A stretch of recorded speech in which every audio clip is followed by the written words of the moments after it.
स्वागत है आप सभी का इस बुलेटिन में। मैं हूं नीलू। करते हैं खबरों की शुरुआत। तो बड़ी खबर प्रयागराज से आ रही है। यहां पर फूलपुर इफ्को में बड़ा हादसा हुआ है। यूरिया उत्पादन इकाई में अमोनिया गैस रिसाव से 2 अफसरों की मौत हो गई है और 24 लोग इसमें बीमार हो गए हैं, जिनको अस्पताल में भर्ती करा दिया गया है।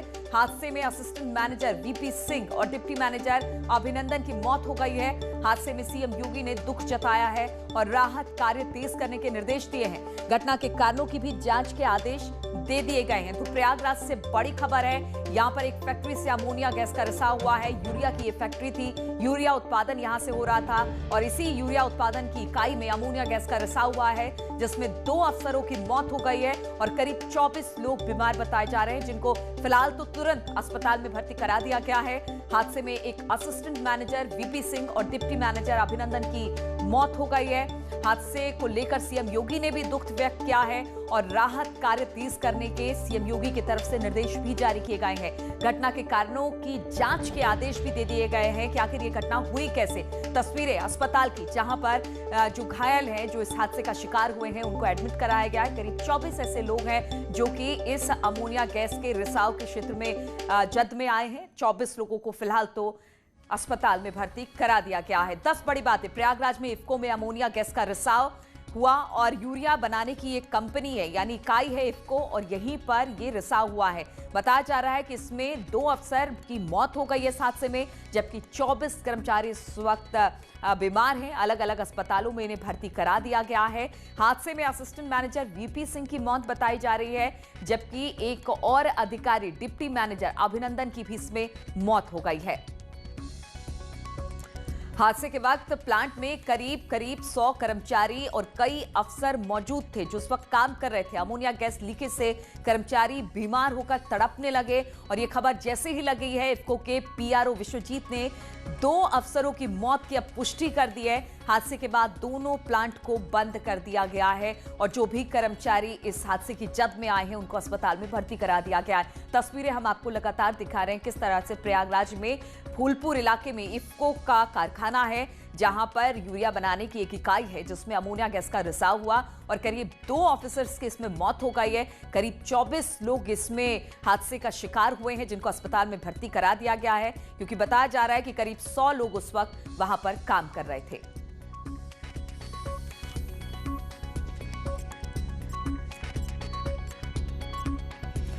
और बातचीत करने के लिए सर्वेश इस वक्त प्रयागराज से हमारे साथ जुड़ गए हैं। सर्वेश, एक बड़ा हादसा है, किस तरह से हुई ये लापरवाही?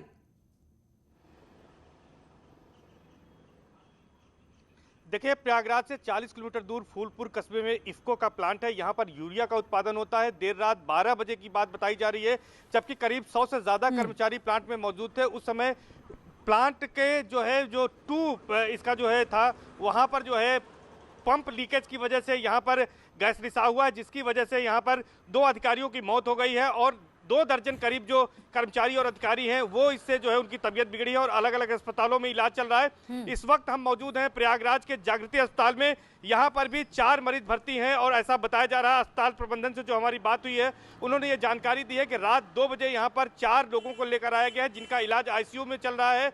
उनकी स्थिति फिलहाल खतरे से बाहर बताई जा रही है, लेकिन अभी भी वो आईसीयू में है। इसके अलावा शहर के 2 अन्य निजी अस्पतालों में भी कुछ लोगों को भर्ती कराया गया है। करीब 24 लोग इसकी जद में आए हैं, 2 दर्जन लोग। लेकिन जो गंभीर हैं, उनमें से करीब 15 लोग बताए जा रहे हैं, जिनका यहाँ के अलग अलग अस्पतालों में उपचार चल रहा है। और इसमें जिनकी मौत की पुष्टि इफ्को के पीआरओ विश्वजीत ने की है। असिस्टेंट मैनेजर वीपी सिंह और डिप्टी मैनेजर अभिनंदन की मौत हो गई है। अन्य का इलाज यहाँ पर चल रहा है और रात 12 बजे की घटना है। उसके बाद आनन फानन में हड़कंप मचा और वहाँ पर जो भी लोग जिनकी तबीयत बिगड़ी थी, उनको अलग अलग अस्पतालों में भर्ती कराया गया है। प्रशासनिक अधिकारी मौके पर पहुंच गए हैं, अस्पतालों का भी जायजा ले रहे हैं। जहां पर मैं हूं, यहां पर भी अभी एसडीएम सदर यहां पर आए थे। उन्होंने यहां के जो भर्ती लोग हैं, उनकी जानकारी ली है और अस्पताल प्रशासन लगातार लोगों को बचाने में जुटा हुआ है और सीएम योगी ने भी इस मामले का संज्ञान लिया है। उन्होंने मौके पर राहत और बचाव कार्य और जो भी लोग इसमें जिनकी बिल्कुल सर्वेश, आपसे ये जानना चाहेंगे, जिस वक्त इस गैस का रिसाव हुआ, उस वक्त उस जो कंपनी थी उसमें कितने लोग कार्यरत थे, और सबसे बड़ी ये बात कि क्या रिसाव को अब रोक दिया गया है?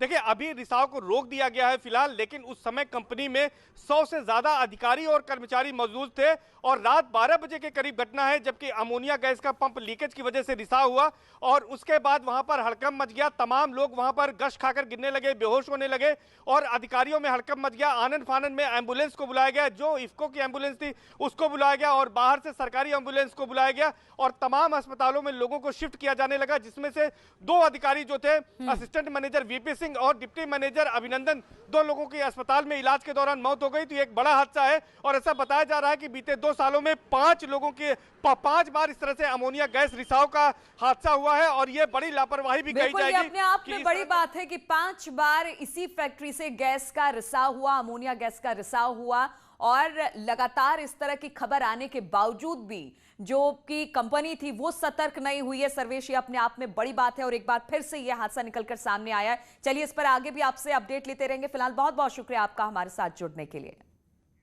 और एक बड़ी खबर और आ रही है राजधानी लखनऊ से, जहां पर एसटीएफ ने यूपी स्टेट हाईवे अथॉरिटी के 125 करोड़ रुपए हड़पने का आरोप लगाया है। 2 जालसाजों को इसमें गिरफ्तार भी किया गया है। आरोपियों का नाम अमरनाथ गुप्ता उर्फ अनिल गोयल और प्रभाष चंद्र श्रीवास्तव। एसटीएफ ने दोनों को बीती रात गिरफ्तार किया है। दोनों पर स्टेट हाईवे अथॉरिटी का पैसा हड़पने का आरोप लगा है। आरोप है कि दोनों ने मिलकर 125 करोड़ रुपए की एफडी हड़प ली। जालसाजों ने बैंक से 125 करोड़ की एफडी हासिल कर ली थी।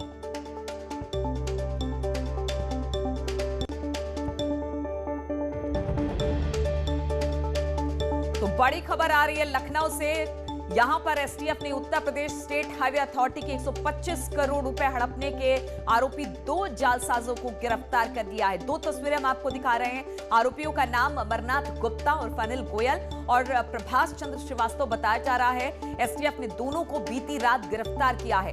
दोनों पर स्टेट हाईवे अथॉरिटी के पैसे हड़पने का आरोप है।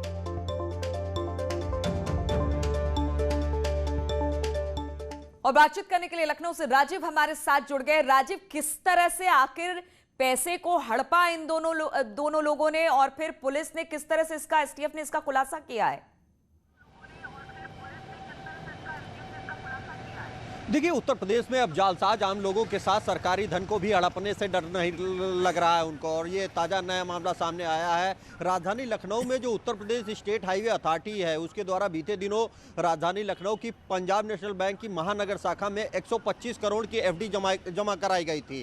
लेकिन इस एफडी को अमरनाथ गुप्ता उर्फ अनिल गोयल और सुभाष श्रीवास्तव द्वारा एक सोची समझी साजिश के तहत सबसे पहले नई दिल्ली के द्वारिका में पीएनबी की ब्रांच में खुद को वित्त नियंत्रक बताते हुए स्टेट हाईवे का एक खाता खुलवाया गया और इसके लिए फर्जी दस्तावेजों के साथ ही जो यूपी स्टेट हाईवे अथॉरिटी है उसका एक फर्जी पत्र भी दिया गया, जिसके आधार पर उन्होंने खाता खोला।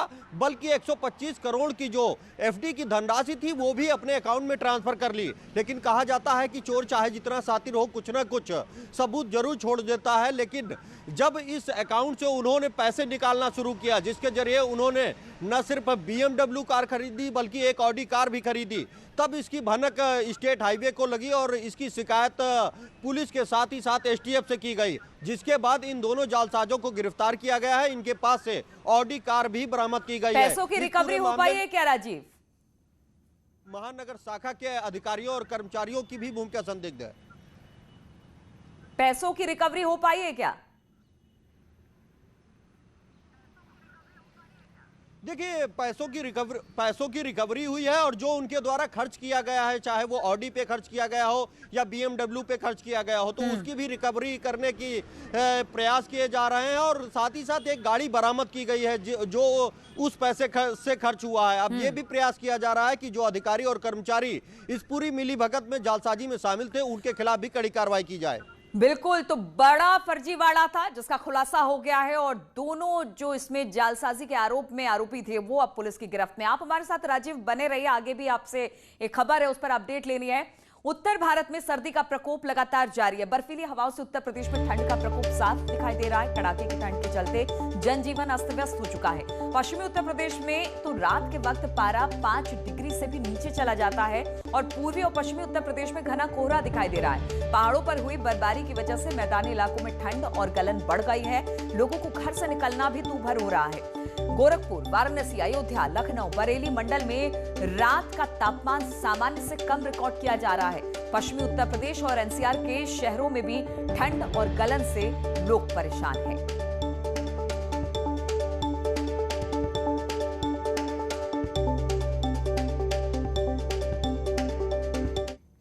और राजीव और विपिन गिरी हमारे साथ जुड़े हुए हैं अलग अलग शहरों से। पहले राजीव के पास ही चलते हैं। राजीव, कड़ाके की ठंड पड़ रही है, लोग बेहाल हो रखे हैं। मौसम विज्ञान क्या कह रहा है? मौसम वैज्ञानिक इसको लेकर क्या कह रहा है? कब तक इसी तरह से इस जाड़े को झेलना पड़ेगा? देखिए, पहाड़ों की तर्ज पर राजधानी लखनऊ समेत उत्तर प्रदेश के विभिन्न इलाकों में कड़ाके की ठंड पड़ रही है। मौसम विभाग की माने तो ये जो ठंड है ये पहाड़ों पर हो रही लगातार बर्फबारी और पश्चिमी विक्षोभ के कारण इस तरह का मौसम देखने को मिल रहा है और ये आने वाले 2-3 दिनों तक इसी तरह का मौसम हो सकता है और कोल्ड वेव चल सकती है, जिसका कहीं ना कहीं असर उत्तर प्रदेश के खासकर जो पश्चिमी उत्तर प्रदेश है वह पहाड़ों जो अन्य राज्य जो उत्तराखंड से जुड़े राज्य जिले हैं उन पर पड़ सकता है। तो कुल मिलाकर अगर देखा जाए तो यूपी के लोगों को आने वाले 2-3 दिनों में कड़े कोहरे के साथ कड़ी सर्दी झेलनी यानी पड़ सकती नए है। साल में ठंड इसी तरह से पड़ेगी और लोगों को इस ठंड से दो चार होना पड़ेगा। हापुड़ से विपिन गिरी भी हमारे साथ जुड़े हुए हैं। विपिन, वहां का क्या हाल? लोग ठिठुर रहे हैं, कब तक इस तरह की सर्दी पड़ने वाली है? देखिए, जिस तरह से पहाड़ों पर लगातार बर्फबारी हो रही है उसके बाद जो मैदानी इलाके हैं उनमें ठंड काफी बढ़ गई है, गलन बढ़ गई है और शीतलहर पिछले कई दिन से लगातार चल रही है, जिससे लोग खासे परेशान हैं। और सुबह के वक्त तो कोहरा भी घना हाईवे पर रहता है, जिसके चलते वाहन चालकों को भी काफी परेशानी होती है। विजिबिलिटी जो है वो बेहद कम हो जाती है। हालांकि प्रशासन ने ठंड से लोगों को बचाने के लिए कुछ इंतजाम जरूर किए हैं, रैन बसेरों के इंतजाम किए हैं, साथ ही जो बस स्टैंड है वहां पर अलाव जलाने की व्यवस्था की गई है। लेकिन अभी जो ठंड है, शीतलहर है, उससे लोगों की जो मुश्किलें हैं वो बढ़ती जा रही है। हमारे साथ कुछ लोग भी, उनसे पूछते हैं किस तरह की ठंड महसूस कर रहे हैं आप?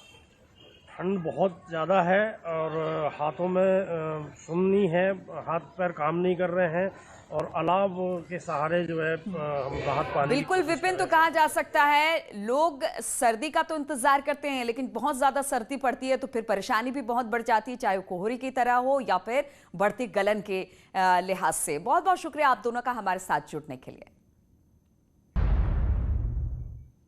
और ब्रेक के बाद लखनऊ से एक बड़ी खबर आ रही है जहां पर गैंगस्टर विकास दुबे के भाई दीपक दुबे ने कोर्ट में सरेंडर कर दिया है। सरेंडर के बाद कोर्ट ने दीपक दुबे को न्यायिक हिरासत में जेल भेज दिया है। बता दें कि दीपक दुबे 20,000 का इनामी अपराधी था जिसकी गिरफ्तारी के लिए पुलिस लगातार दबिश दे रही थी। रंगदारी वसूलने के मामले में दीपक ने कोर्ट पहुंचकर सरेंडर किया है। कृष्णानगर थाने में दीपक के खिलाफ दर्ज था मुकदमा। बड़ी खबर आ रही है, विकास दुबे के भाई ने सरेंडर किया है। बातचीत करने के लिए ऋषभ हमारे साथ जुड़ गया। ऋषभ, जिसकी तलाश काफी दिनों से पुलिस को थी, अब वो तलाश खत्म हो गई, वो खुद ही पहुंच गया कोर्ट, दीपक दुबे। जी नीलू, देखिए पुलिस ने लगातार दीपक दुबे के ऊपर दबाव बना रखा था। उसकी गिरफ्तारी के लिए ताबड़तोड़ दबिशें जारी थी।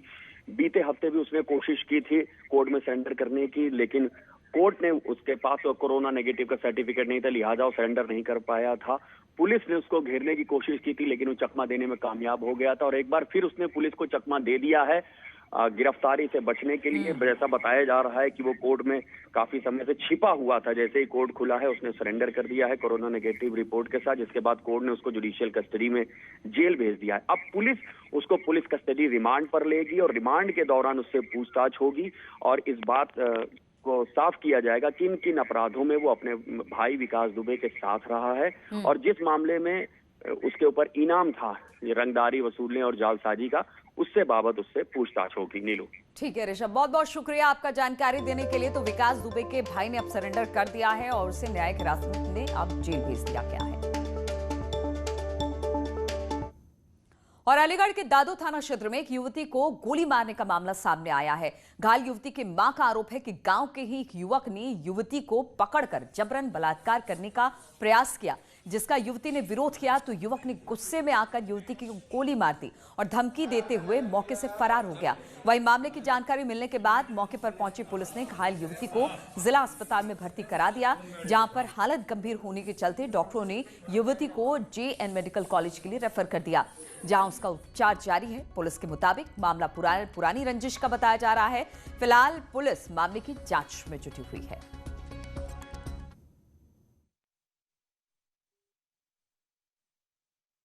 थाना दादों के गांव तेजपुर की एक लड़की को एक लड़के ने गोली मार दी है, जिसके संबंध में अभियोग पंजीकृत किया जा रहा है और आगे कार्रवाई की जा रही है। लड़की को जो है इलाज के लिए मेडिकल वहाँ उसका इलाज चल रहा है। आगे भी प्रक्रिया विधिक प्रक्रिया अपनाई जा रही है। कोई रंजिश बताई जा रही है? अब ये विवेचना का विषय है, इसको देखेंगे। और गाजियाबाद में बेखौफ बदमाशों ने घर में घुसकर ताबड़तोड़ गोलियां बरसाई और फरार हो गए। घटना के बाद आनन फानन में घायल युवक को अस्पताल पहुंचाया गया। यहां पर इलाज के दौरान उसकी मौत हो गई। घटना की सूचना पर मौके पर पहुंची पुलिस ने अब मामले की जांच में जुट गई है। वहीं आरोपियों की तलाश की जा रही है। युवक प्रॉपर्टी डीलर का काम करता था। वारदात की वजह का अभी तक पता नहीं चल सका है। परिजनों ने किसी रंजिश से इनकार किया है। परिजन बाहर आए गेट की तरफ, तो अब ये वहाँ पर ये घायल अवस्था में लड़का पड़ा हुआ था, जिसको कि यहाँ पर परिजनों ने। तो इन तमाम खबरों के साथ इस बुलेटिन में फिलहाल इतना ही। रुकेंगे छोटे से ब्रेक के लिए, लेकिन ब्रेक के बाद भी लगातार खबरों का सिलसिला यहाँ जारी है।